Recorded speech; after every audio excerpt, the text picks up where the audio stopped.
ఈరోజు ఉదయం మా అల్లుడు తొలిచెల్మి వంశీ గారు స్విమ్మింగ్ పూల్కి ఈత నేర్చుకోవడానికి అని చెప్పేసి ఈ గజ్వెల్ ఏరియాలో ఉన్నటువంటి తూప్రాన్ సమీపంలో ఉన్నటువంటి స్విమ్మింగ్ పూల్కు వెళ్ళడం జరిగింది.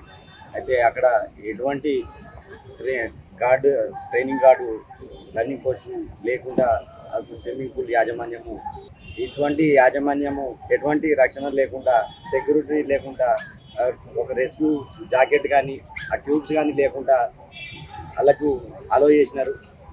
కావున యాజమాన్యాన్ని శిక్షించవలసిందిగా కోరుతున్నాను.